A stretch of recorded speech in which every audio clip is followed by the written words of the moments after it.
Bismillahirrahmanirrahim. Assalamualaikum students. Today we are going to start our chapter on demand. So here the question is law of demand and schedule its curve, the functions of demand, its assumptions and exceptions. ठीक है, law of demand में actually हम लोग demand के बारे में discuss कर लेंगे. डिमांड क्या होती है, लॉ ऑफ डिमांड क्या है, उसका स्केड्यूल मतलब लाइक उसका कोई टेबल जो भी कर्व्स होंगी, जो उसकी ग्राफिकल रिप्रेजेंटेशन होंगी, और उसके फंक्शंस क्या होंगे. अजम्पशन का मतलब होता है डेफिनेटली कुछ चीज़ें जब भी किसी लॉ की एप्लीकेशन की बात होती है, चाहे वो नेचुरल साइंसेज से हो, ह्यूमन साइंसेज से हो, किसी भी जगह पर तो कुछ चीज़ें हम एज्यूम करते हैं कि दैट विल रिमेन कांस्टेंट. ठीक है, अगर वो सारी कांस्टेंट रहती हैं फिर वो लॉ अप्लाई होता है, अदरवाइज उस लॉ की एप्लीकेशन नहीं होती. एंड एक्सेप्शंस का मतलब है कुछ एरियाज ऐसे होते हैं जो कि एग्जाम्प्टेड होते हैं, जहाँ पर लॉ ऑफ डिमांड अप्लाई नहीं होता.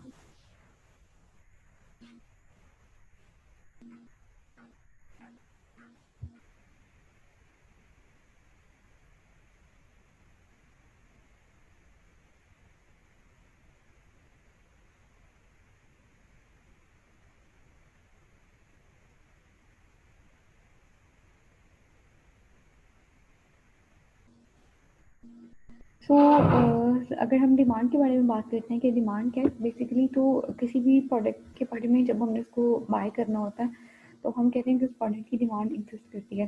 डिमांड की बेसिकली दो कंडीशन होती हैं. Number one willingness to buy, और number two ability to buy. ठीक है, एबिलिटी टू बाय का मतलब है कि आपके पास एबिलिटी है, आपके पास परचेजिंग पावर है. ठीक है, अगर एक प्रोडक्ट मार्केट में 10 रुपये में, 20 रुपये में अवेलेबल है तो आपको उस प्रोडक्ट को बाय करने के लिए 10 रुपीज़ या 20 रुपीज़ आपके पास मौजूद है. सेकेंड कंडीशन में विलिंगनेस टू बाय, आप उस प्रोडक्ट को बाय भी करना चाहते हैं. ठीक है, तो फॉर एग्जाम्पल अगर आपके पास पैसे मौजूद हैं but you are not willing to buy that product, तो कभी भी उस प्रोडक्ट की डिमांड मार्केट में क्रिएट नहीं होती. ठीक है, या फिर आप ये कह लें कि you are willing to buy a product, आप एक प्रोडक्ट बाय करना चाहते हैं लेकिन आपके पास उसके लिए बाइंग पावर नहीं है, कुछ पैसे नहीं है. या फिर आप ये कह लें कि आपके पास बाइंग पावर तो है लेकिन आप उस प्रोडक्ट को बाय ही नहीं करना चाहते. ठीक है, विलिंगनेस ही नहीं है. तो दोनों दोनों सिचुएशन में से अगर कोई एक भी चीज़ एब्सेंट हो जाएगी, ठीक है, तो उसके अंदर आपके पास क्या होगा, अगर दोनों में एक तो आपके पास वो चीज़ वहाँ पे डिमांड जो है ना वो क्रिएट नहीं कर पाएगी. तो डिमांड के लिए बेसिकली वो कंडीशन में क्या है,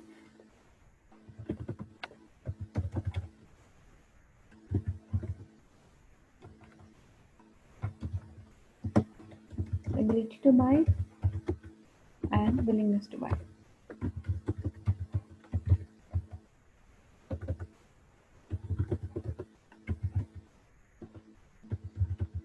ठीक है, अब यहाँ पर ये कि आपकी एबिलिटी भी और आपकी विलिंगनेस भी अगर दोनों चीज़ें एग्जिस्ट करेंगी तो फिर वहाँ पे ऑटोमेटिकली डिमांड क्रिएट हो जाएगी. लॉ ऑफ डिमांड के बारे में आपसे कह रहा है, the law of demand describes the relationship between the quantity demanded and the price of a product. वो कहता है कि लॉ ऑफ डिमांड बेसिकली एक रिलेशनशिप को डिफाइन करता है जो कि क्वांटिटी डिमांडेड और उसके प्राइस ऑफ द प्रोडक्ट के बीच एग्जिस्ट करता है. It states that the demand for a product decreases with the increase in its price and vice versa, while other factors are at constant. वो कहते हैं अगर सारे बाकी जो फैक्टर्स हैं जो अगर कांस्टेंट रहते हैं तो आपकी प्राइस में इंक्रीज आने की वजह से आपकी प्रोडक्ट की डिमांड क्या हो जाती है, डिक्रीज हो जाती है. अगर आप जनरली भी ऑब्जर्व करें, अगर किसी भी प्रोडक्ट की प्राइस इंक्रीज होती है, हायर लेवल पे चली जाती है, तो हम नॉर्मली क्या करते हैं, हम उस प्रोडक्ट को बाय करना कम कर देते हैं. ठीक है, हाँ, वाइस वर्सा सिचुएशन में देखें, अगर एक प्रोडक्ट आपको चीपली अवेलेबल है, उसकी प्राइसेस कम हो जाती हैं तो हमारी एकदम डिमांड बढ़ जाती है. ठीक है, हमने पहले भी इसको डिस्कस किया था कि नॉर्मली जब भी रेट्स डिक्रीज होते हैं, कभी कोई सेल लगती है, कोई डिस्काउंट ऑफर होता है, तो हम फौरी तौर पे रश करते हैं उन एरियाज़ की टूवर्ड्स, हम उन प्रोडक्ट को लेस प्राइसेस पे बाय करने की कोशिश करते हैं.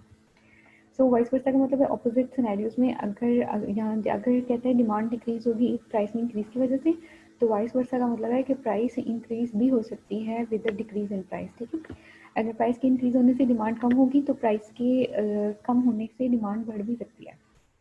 Therefore, there is an inverse relationship between the price and the quantity demanded of a product. कहते therefore inverse relationship होता है प्राइस और क्वांटिटी डिमांडेड में, मतलब ऑपोजिट होगा, एक चीज़ के इंक्रीज होने से दूसरी डिक्रीज हो जाएगी या फिर एक चीज़ के डिक्रीज होने से दूसरी इंक्रीज हो जाएगी. नेक्स्ट आपसे कहते हैं the greater the amount be sold, जितनी अगर आप जितनी ज़्यादा क्वांटिटी में प्रोडक्ट को सेल करना चाहते हैं, the smaller must be the price, उसकी जो प्राइस है वो उतनी ही कम होनी चाहिए। Eight which it is offered, जिस प्राइस पे ऑफर की जा रही है, इन ऑर्डर दैट इट में फाइंड परचेजर्स, कहते हैं इन ऑर्डर कि अगर आप चाहते हैं ना कि इसमें फाइंड कि वो परचेजर्स को फाइंड आउट कर ले, मार्केट में बायर्स को फाइंड आउट कर ले, तो कहते हैं जितनी ज़्यादा क्वांटिटी आप सेल करना चाहते हैं उतनी ही प्राइस उसकी क्या कर लें, डिक्रीज कर लें।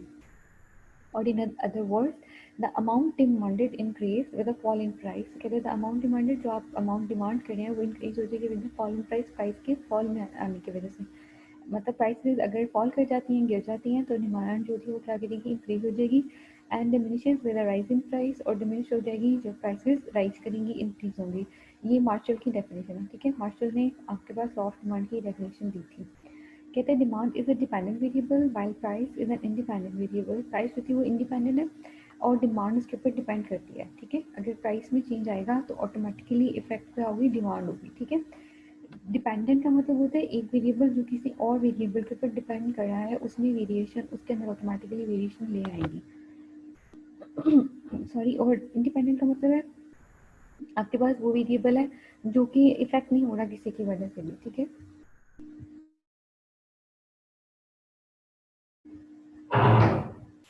ओके, नेक्स्ट आपके कहते हैं Therefore, demand is a function of price and can be expressed as follows। कहता है जो डिमांड है वो प्राइस का फंक्शन है, उसे हम कहते हैं demand is the function of price. कहते हैं वेयर डी जो है वो डिमांड है, पी जो है वो प्राइस है, और जो एफ है वो फंक्शनल रिलेशनशिप है, ठीक है। मतलब वो इसने बताया कि डिमांड प्राइस का फंक्शन है, प्राइस में जो चेंज आएगा वो ऑटोमेटिकली आपकी डिमांड को भी चेंज कर देगा। नेक्स्ट आपसे कहते हैं in the law of demand other factors of demand except price should be kept constant. वो कहते हैं कि लॉ ऑफ डिमांड में जितने भी आपके अदर डिमांड के लिए जितने अदर फैक्टर्स हैं एक्सेप्ट प्राइस, प्राइस के अलावा शुड बी केप्ट कांस्टेंट, उनको कांस्टेंट होना चाहिए। अभी हम फर्दर जब अजम्पशंस डिस्कस करेंगे ना, तो हम डिस्कस करेंगे कि कौन कौन सी चीज़ है कि जो कि डिमांड के अंदर चेंज ला सकती है, ठीक है। मतलब प्राइस के अंदर कोई चेंज नहीं आता, लेकिन कोई अदर फैक्टर्स के चेंज होने की वजह से डिमांड बढ़ जाती है, ठीक है। तो यहाँ पे भी कह रहे हैं other factors of demand should be kept constant except price. ये अगर प्राइस वैसे होता है कि प्राइस भी कांस्टेंट रहेगी फिर तो डिमांड पे कोई चेंज नहीं आएगा ना। तो जितनी प्राइस पे अवेलेबल है उतनी प्राइस पे हम खरीदते रहेंगे। हाँ, प्राइस ज़्यादा होगी तो कम खरीदेंगे, प्राइस कम होगी तो हम ज़्यादा खरीदेंगे। लेकिन यहाँ पे कहते हैं कि शुड बी केप्ट कांस्टेंट, उसे कांस्टेंट रहना चाहिए। As a demand is subject to various influences, कहता है कि क्योंकि जो डिमांड होती है उसके ऊपर बहुत ज़्यादा इन्फ्लुएंस होता है। जैसे से फॉर एग्जांपल इनकम ही आप कह लें, आपकी इनकम इंक्रीज हो जाती है, ठीक है। तो अभी आप स्टडी कर रहे हैं, कल आपकी जो डिग्री कंप्लीट हो जाती है, आपको जॉब मिल जाती है, ठीक है। अब एक टाइम में जब आप अपनी एक सेमेस्टर की फ़ी के ऊपर 25-30 हज़ार या 35,000 आप पे कर रहे हैं, ठीक है। हाँ, आप you are now you are able to earn 30-35,000, 40-50,000 per month. अब आप वो चीज़ें अर्न कर रहे हैं, प्राइस में कोई डिफरेंस नहीं आया, ठीक है। एक मोबाइल पहले भी उतने का मिल रहा था, अभी भी उतने का मिल रहा है, या एक ड्रेस पहले भी उतने का मिल रहा था, अभी भी उतने का मिल रहा है। लेकिन सिर्फ आपकी इनकम चेंज होने की वजह से डिमांड तो हो जाएगी, ऑटोमेटिकली चेंज हो जाएगी, डिमांड तो इंक्रीज हो जाएगी ना, ठीक है। इससे फॉर एग्जांपल पॉपुलेशन की बात कर लेते हैं, ठीक है। आप पॉपुलेशन इंक्रीज हो जाती है, ठीक है। मतलब कि आपके घर में से फॉर एग्जांपल कोई एक न्यू बेबी आ गया है, ठीक है। तो ऑटोमेटिकली अब चाहे उसके अंदर बाकी के जो होंगे आपके प्राइस चाहे सेम रहे कुछ भी हो, लेकिन डिमांड तो ऑटोमेटिकली बढ़ जाएगी ना। तो यहाँ पे वो ये कहते हैं कि डिमांड के ऊपर बहुत सारे फैक्टर्स हैं वो इन्फ्लुएंस करते हैं, लेकिन लॉ ऑफ डिमांड को अप्लाई करने के लिए हम कहते हैं कि प्राइस के अलावा बाकी किसी भी फैक्टर के अंदर कोई भी चेंज नहीं आएगा। लाइक इनकम चेंज नहीं होगी, पॉपुलेशन चेंज नहीं होगी, प्रेफरेंसेस चेंज नहीं होंगी, ठीक है। वो सारी चीज़ें। सो वो कहते हैं अगर ऐसा होता है तो दिस में काउंटर एक्ट द लॉ, तो ये अदरवाइज ये लॉ के साथ काउंटर एक्ट करेगा, उसको रिएक्ट करेगा, ऑपोजिट इफेक्ट करेगा। The law of demand can be understood with the help of certain concepts. कहते हैं लॉ ऑफ डिमांड को सर्टन कॉन्सेप्ट्स के साथ हम अंडरस्टैंड करने की कोशिश करते हैं। मतलब डिमांड स्केड्यूल बना के देखते हैं, डिमांड कर्व बना के देखते हैं, और डिमांड फंक्शन बना के देखते हैं। डिमांड फंक्शन हम ये डिस्कस कर चुके हैं ऊपर, ठीक है, कि डिमांड जो है वो basically is a function of price. तो इसको तो डिस्कस कर लिया। डिमांड स्केड्यूल को देखो जरा। Demand schedule refers to a tabular representation of the relationship between price and quantity demanded। ये जो डिमांड स्केड्यूल होता है वो एक टैबुलर मतलब एक टेबल की फॉर्म में रिप्रेजेंट करता है क्वांटिटी डिमांडेड और प्राइस के बिटवीन रिलेशनशिप को। It demonstrates the quantity of a product demanded by an individual or a group of individuals at specific price and time। कहते हैं ये डिमॉन्स्ट्रेट कर रहा है, रिप्रेजेंट कर रहा है क्वांटिटी ऑफ डिमांड को और उसके अलावा प्राइस को, ठीक है, कोई भी एक इंडिविजुअल या फिर group of individuals at a specific price and time. अब देखो ज़रा टेबुलर फॉर्म में देखो, कहते हैं shows the individual demand schedule of a product A purchase by mister Ram. किसी भी प्रोडक्ट ए के बारे में वो आपको बता रहे हैं, ठीक है, कोई प्रोडक्ट ए है और मिस्टर राम ने इसको जो है वो परचेज किया है। टेबल वन इंडिविजुअल डिमांड का प्राइस ऑफ ए पर के जी, पर वो जो उसने आता है ना ऑफ प्रोडक्ट ए, अब वो प्रोडक्ट ए की प्राइस बता रहे हैं। पहले उसकी प्राइस कितनी थी 10, फिर वो 15 हो गई, फिर वो 20, फिर वो 25 और फिर वो 30। अब क्वांटिटी डिमांड पर वीक, अब क्वांटिटी डिमांड में क्या हो, जब प्राइस 10 थी तो क्वांटिटी डिमांडेड कितनी थी 15, प्राइस 15 इंक्रीज हो गई तो क्वांटिटी डिमांडेड डिक्रीज होकर 10 हो गई। आपकी प्राइस और इंक्रीज हुई 20 पे तो क्वांटिटी डिमांडेड मजीद डिक्रीज होकर 8 पे चली गई। क्वांटिटी डिमांडेड और इंक्रीज होकर 25 पे चली गई है। Quantity price sorry price increase होकर 25 पे चली है तो क्वांटिटी डिमांडेड और ज़्यादा डिक्रीज होकर 4 पे आ जाएगी। फिर जब वो अपने हाईएस्ट लेवल पर होती है 30th पर तो क्वांटिटी डिमांड अपने मिनिमम लेवल पर होती है, दैट इज 2। ये तो following are the characteristics of individual demand schedule. ये जो स्केड्यूल बनाया हुआ है उसकी कैरेक्टरिस्टिक्स आपको बता रहा है। कहते हैं demonstrates the effects of changing price on the buying behavior of the customer rather than change in the demand for a product। वो कहते हैं कि आप ये ना समझें कि ये जो प्राइस में चेंजेस आ रहे हैं ये सिर्फ क्वांटिटी डिमांड में चेंजेस को रिप्रेजेंट कर रहे हैं।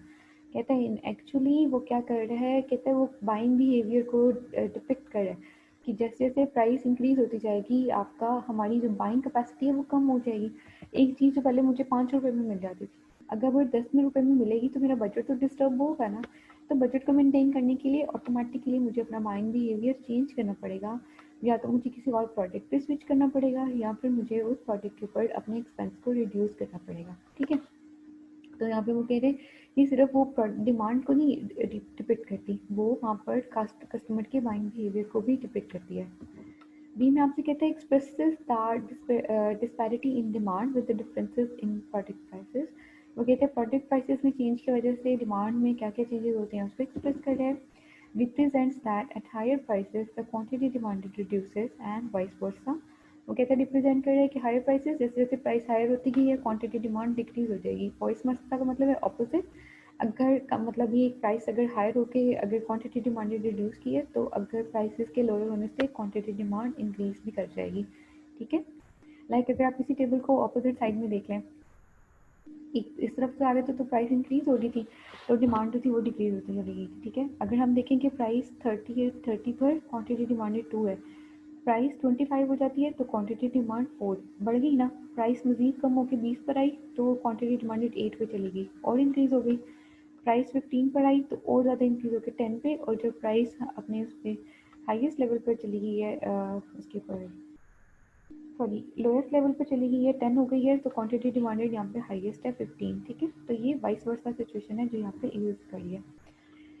Now next the topic is about demand curve. Demand curve में कहते हैं demand curve shows a graphical representation of demand schedule। तो demand schedule की graphical representation देखो ग्राफ बना हुआ है। तो कहते हैं it can be made by plotting price and quantity demanded on a graph. तो कहते हैं हमने एक ग्राफ के ऊपर प्लॉट कर दिए हैं क्वांटिटी डिमांडेड के सारे पॉइंट्स को और प्राइस को। In demand curve price is represented on Y axis, Y axis के ऊपर हमने क्या लिया quantity demanded, while quantity sorry price जो है वो आपके पास price is represented on Y axis, Y axis के ऊपर प्राइस है, ये देखो ये आपका वाई एक्स है ना, यहाँ पे ये प्राइस नज़र आ रही है। और साथ में आपसे कह रहे हैं while quantity demanded is represented on x axis, आपके एक्सेस के ऊपर आपकी क्वांटिटी डिमांडेड एग्जिस्ट कर रही है। कहता है R G Lipsey has defined, ये उसने राइटर का नाम बताया है, has defined demand curve as the curve which shows the relationship between the price of the commodity and the amount of that commodity the consumer wishes to purchase is called demand curve। Curve वो वाला curve जो relationship को show करता है price of the commodity, मतलब उसके अंदर commodity की प्राइस और कमोडिटी की वो अमाउंट जो कि कंज्यूमर विशेज टू परचेज करने के लिए विश करता है, ठीक है। उन दोनों के रिलेशनशिप को उस डिमांड का कह रहे हैं। अब देखो ये वो 2 4 6 10 15 मतलब उसने ये सारे पॉइंट्स यहाँ पे प्लॉट कर लिए हैं और यहाँ पे वो 10 15 20 25 एंड 30 एंड सो ऑन। जैसे अब यहाँ पर सबसे पहले 10 अगर उसकी प्राइस थी तो उसके अगेंस्ट क्वांटिटी डिमांड कितनी थी 15। अब अगर आप देखोगे तो देखो यहाँ पर अब आपके पास ये इस तरफ है, आपके पास ये प्राइस आपके पास यहाँ पे 10 है, तो 10 के अगेंस्ट क्वांटिटी डिमांड आपके पास कितनी थी 10, तो ये वाला पॉइंट यहाँ पर, और सॉरी 15 थी, ये यहाँ पे उसने यहाँ ये वाले पॉइंट पे इसको जो है वो पिकअप कर लिया। देन सो ऑन, इसी तरह से सारे पॉइंट्स उसने करके फिर जब उसने इन सारे पॉइंट्स को आपने उसने जितने प्लॉट किए थे उनको मिलाया है, तो ये वाला कर्व बन गया। इस कर्व को हम क्या कहते हैं, डी डी। डी डी इसका नाम रखा हुआ है कि ये हमारा डिमांड कर्व है। कहते हैं in figure 3 points A B C D and A demonstrates the relationship between price and quantity demanded. ये वाला जो पॉइंट ए था, बी सी डी ई, ये सारे जो होते हैं उन दोनों के दरमियान रिलेशनशिप को शो कर रहे हैं डिफरेंट प्राइस लेवल्स के ऊपर। By joining these points, in points को ज्वाइन करके we have obtained a curve dt, हमें एक कर्व मिल गया है dt, which is termed as the individual demand curve। इसको हम individual demand curve कहते हैं। The slope of an individual demand curve is downward। कहते हैं इस पे जो कर्व की जो स्लोप है वो डाउनवर्ड है। ये देखो नीचे की तरफ को आ रही है, पहले यहाँ पे था, उसके बाद फिर गिरते गिरते यहाँ तक आ गई। ठीक है, डिमांड कर्व की जो स्लोप है वो हमेशा नेगेटिव होगी and from right to left, और राइट टू लेफ्ट के तौर पे ये जो है आपके पास मूव करेगा। That indicates the inverse relationship of demand with price, कहते जो कि रिप्रेजेंट कर रहा है कि आपका डिमांड का प्राइस के साथ इनवर्स रिलेशनशिप है। तो उसने यहाँ पर आपको जो ऊपर स्केड्यूल बनाया था उसने यहाँ पे ग्राफिकल रिप्रेजेंटेशन करके उसकी एक्सप्लेनेशन भी दे दी है। नेक्स्ट अब हमारे पास है assumptions in the law of demand, और हमारे पास एक्सेप्शंस हैं। ये दोनों टॉपिक्स हम अपने नेक्स्ट क्लास में डिस्कस करेंगे इंशाल्लाह। आप लोग इस लेक्चर को देख लें, अगर कोई प्रॉब्लम होगी तो उसे क्लास में डिस्कस करेंगे। टेक केयर, अल्लाह हाफिज़।